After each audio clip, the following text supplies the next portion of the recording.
Well, the U.S. is deploying destroyers and thousands of Marines towards Venezuela as President Trump looks to crack down on cartels and the Maduro regime. They could reportedly reach the country's coast as soon as tomorrow.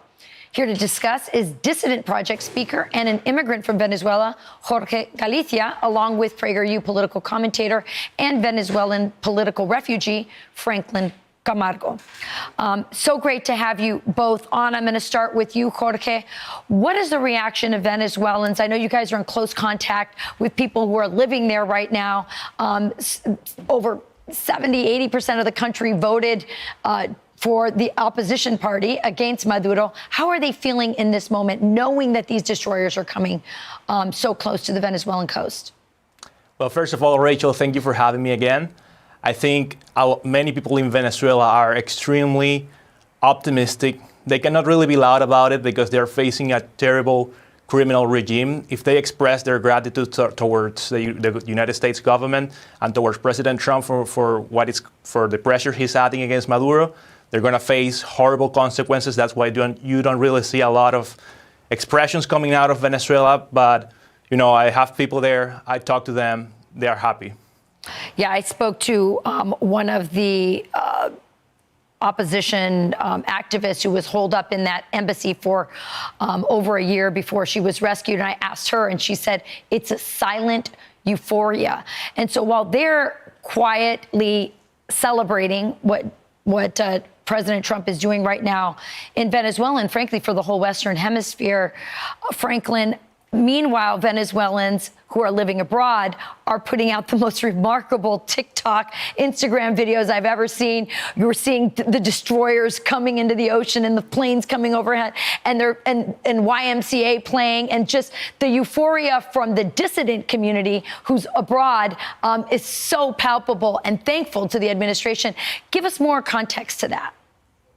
Yes, the Venezuelan people recognizes that the Trump administration is probably one of the biggest allies that Venezuelan freedom fighters have had over the last 25 years. Is someone who has recognized that Maduro is not just a threat to South America, it's not just a threat to Venezuelans, but it's also a threat to the American people. And I think this is the most important thing to mention right now. When we talk about Nicolas Maduro, when we talk about the Venezuelan regime, we're not just talking about a government that we dislike or a dictatorship, a soft dictatorship. We're talking about a narco state, a government that produced over 25% of the entire cocaine that is produced in the entire world.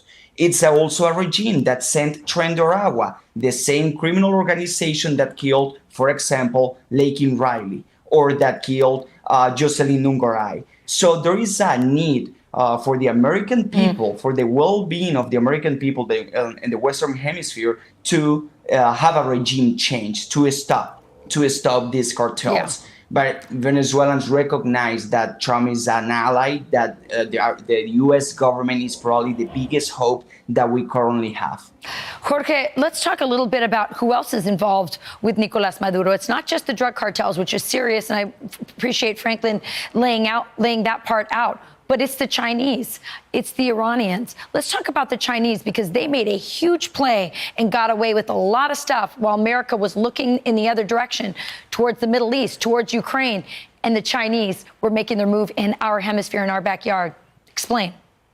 Yeah, definitely China is all involved in Venezuela. I remember when I was there, I once went to a military outpost and I was embarrassed because I saw the Chinese flag waving in this military place where, you know, in a military place in Venezuela, you should only see Venezuelan flags, and that's about it.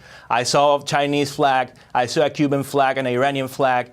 That doesn't really make sense. So all of these countries are openly operating in Venezuela to harm American interests in the region. And it's such a good news that President Trump is finally taking notice and acting accordingly to stop this. Well, we're looking at something very historic about to happen. All eyes on Latin America.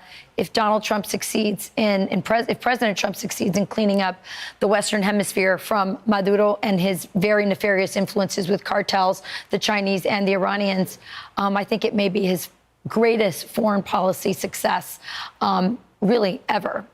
it really impacts us. It's our backyard. So Franklin, Jorge, thanks for joining us, and we'll be checking back with you as this entire story is just beginning. Thank you. Thank you. Thank you. I'm Steve Doocy. I'm Brian Kilmeade. And I'm Ainsley Earhart. And click here to subscribe to the Fox News YouTube page to catch our hottest interviews and most compelling analysis.